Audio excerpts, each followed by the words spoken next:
Haidakhan Baba incarnated into human form as a young adult and first began to give darshan, or blessing, to his followers in about 1970. He soon attracted a following and also began to call upon his disciples from previous lifetimes. In the fire of transformation, one of Babaji's foremost disciples, Gora Devi, writes of her early life at Haidakhan Ashram in December of 1973.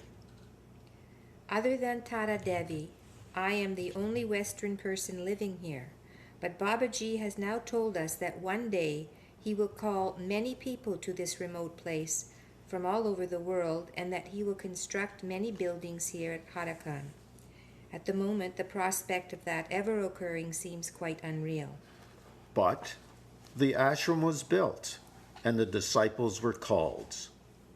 And those we might refer to as devotees, who often learned of the relationship to Baba in previous lifetimes, were called to him in ways that were unusual, surprising, and often ineluctable. The urgency was immediate, and the logistics of getting there seemed to work out with magical ease. When he called, you came. For me, there's only before Babaji and after Babaji in my life. So I was living with Leonard Orr, the founder of Rebirthing, and this was in San Francisco. And I was opening the mail. There was a very mysterious letter from India, and there was no return address, and it just said Leonard Orr, 301 Lion Street. And I opened it up, and it just said, well, first of all, the paper was very strange. It was a very strange paper. It wasn't like any paper I'd ever seen. And there was a child's writing, printing in pencil, and it said, "Come to India." And there was no signature. So I showed it to Leonard, and I said, "We better go." And that was the beginning. And we knew we had been called, but we had no idea who had called us. So on our first trip, 12 of us rebirthers went, and we just all decided to split up and go to different parts of India and look for a teacher. The way I met Babaji himself is that Leonard decided he wanted to go alone, so he said, "You get your head together and you meet me in 3 days." So Leonard took off, and he said, "When you come, look for this guy named Muniraj." And that's right here is Muniraj. And that's all the information that I had. And after 3 days, my mind was like glue. I didn't know what to do, whether I should stay with this one guru I had met or I should go with Leonard.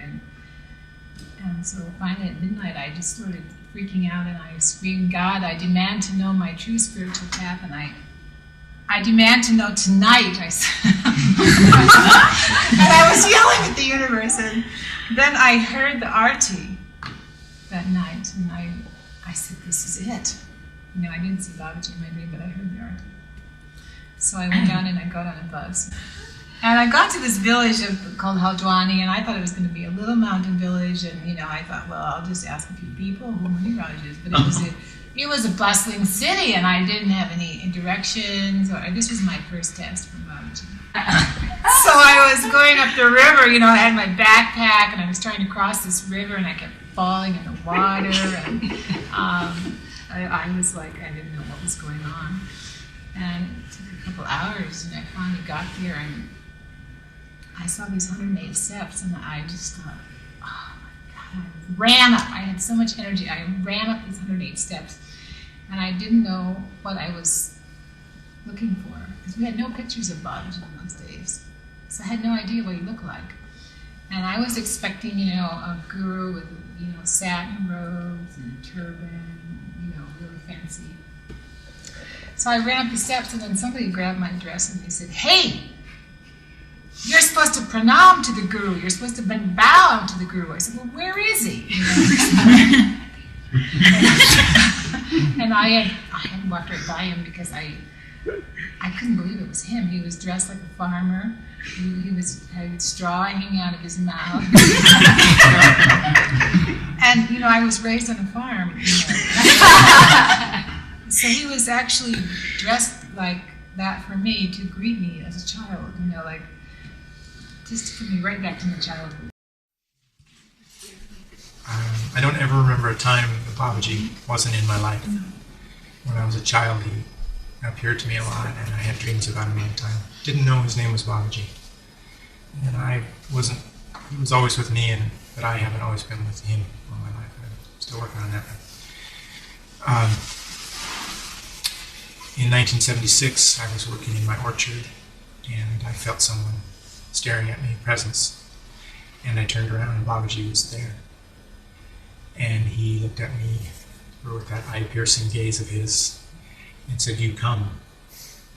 And then he disappeared and reappeared in the form that we all know Babaji in, and then flashed back and forth the old Haidakhan Baba form and the new our Baba form, and was gone. When I was a child, he always appeared to me in the older form. So he didn't say where to come and when to come or how to come. He just said, "You come." And I went in to the house that night and was reading through a magazine, which I didn't do a whole lot, but I did that night, and I found a small little advertisement in the very back of this magazine saying that the Kumbh Mela was happening in India that year. And as soon as I read that, I knew that that's where I should go. I had read the autobiography of a yogi, and probably if I could have chosen any person in history to meet, it would have been Babaji. So a few weeks later, I was on my way to India with a stop in Hawaii to wait for visas. There was one of these three-way light bulbs that you turn, it goes brighter and brighter and brighter. And I turned it off, and I got my sleeping bag, and all of a sudden the light was just flashing on and off in the room like this. And then all these lights kept swirling around the room, and then it just like materialized, and I saw Babaji. I would say as, not as clearly as like I'm looking at you, but I'd say 2/3 to 3/4 as clear as I'm seeing you. I went, oh my God, I was totally shocked. So this was fall of '78 that this was happening. We were at home meditating one morning, and I don't remember if it was a simulcast or what, but we had virtually identical experiences, and that is meditating, and then it was like a bright white light came in the third eye, and it was like what happens with a slide and a slide projector that gets too hot and it just kind of, and then suddenly it was white light, and then the white light dissipated, and there was Baba. He was sitting on the Gautami Ganga. He was sitting there, and he says, "Time to come home, time to come to Mother India." Before that happened also, I had gone to visit my mother in Seattle, and I have asthma, and she had 23 cats in the house, and I ended up in the hospital. I was very, very sick, and had to have oxygen when I was flying back to Denver. And they only let me on the plane if I agreed that I would go from the airport to the hospital. And as soon as David picked me up, I said, "Take me home." And I had to be propped up in bed because I couldn't breathe. And during the night, I couldn't sleep because I was on so much medication. And during the night, Baba walked into the room, very brusquely walked into the room, and came over and started pushing on my chest. And he was pushing all the air out of me, and I thought, he's suffocating me, I'm going to die. And then I thought, well, what a way to die. So I just gave into it. And then I had a big inhalation, and my asthma was gone. When David got up, I was cleaning the house and said, "We're going to India." And so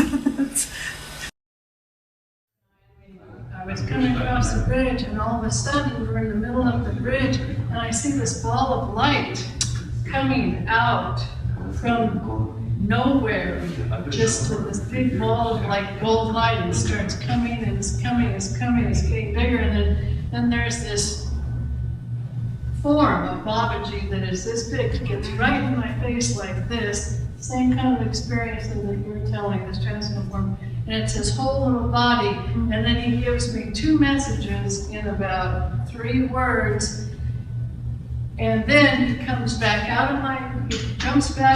and then he goes off into a ball of light again. And from then on, everything was different in my life. In 1973, I had an extraordinary experience with the Jesus Prayer.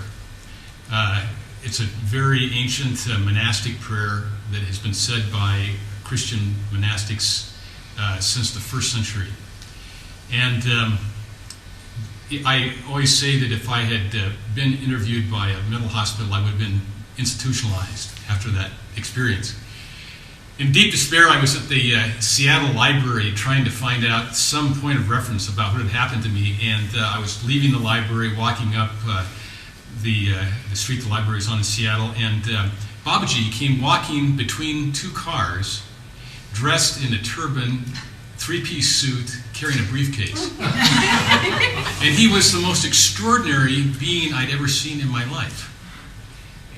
His presence was just, it's like a sunrise right in front of your face. And as I passed him, I had this thought, well, not yet. And then I kind of collected myself and turned around and tried to follow this guy, and he'd gone, disappeared. That was in 1973. 6 years later, in 1979, I went to Haidakhan, and watching Babaji walk around the mandir at Haidakhan, it clicked with me that this was the same guy I'd seen in Seattle.